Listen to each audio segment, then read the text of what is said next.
Hi guys, I'm here today with Susan. Susan has a brand strategy business and covers quite a few different facets of branding and design industry. And I thought I would invite her in today to kind of give her perspective around branding, or the term branding, and how that kind of reflects and rolls out through a brand. So yeah, Susan. Okay, so I do presentations on this. A lot of business owners think a brand is your logo, and sadly it's not, because by the time you finish creating your brand, your logo is that thing that you don't even see on the page, because everything else reflects the brand so much more than just that logo. It's like it's a little seed that you then plant, and then everything grows. And once it's grown, the seed is actually disappeared somewhere in amongst all the other print material that you've actually achieved. So when we work on a brand, a lot of our customers come to us and they say, I just want some graphic design work done.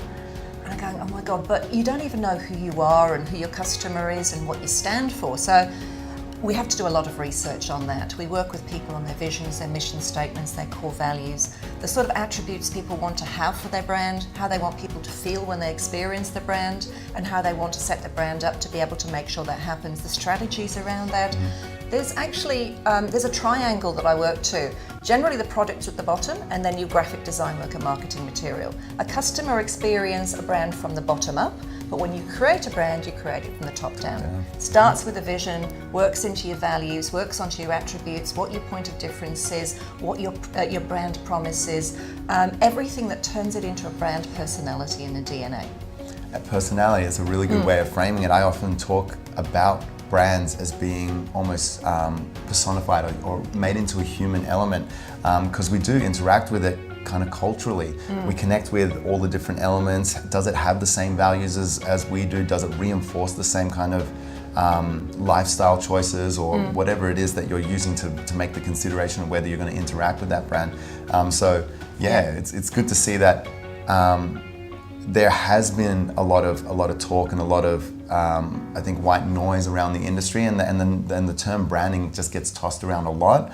But you know, it's great to have another aligned industry agency that kind of sees the greater vision and the value that it brings to the table, and it is an investment for business.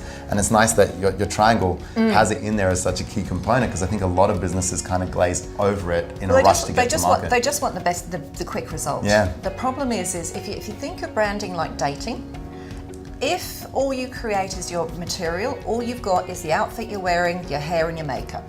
And as a person, you think there's more to you than that. And as a brand, there has to be more to you than that. So it's about digging deep. When we work on a brand, we actually look internally. When you do marketing, you look externally. So a brand is who you are, and your marketing is how you tell the world who you are. If you don't know who you are, then what's the point in marketing? Yeah, awesome. Well, thank you, Susan. I appreciate your time today. And guys, you know, keep an eye out for future videos. Thanks a lot. Great, thanks. Awesome.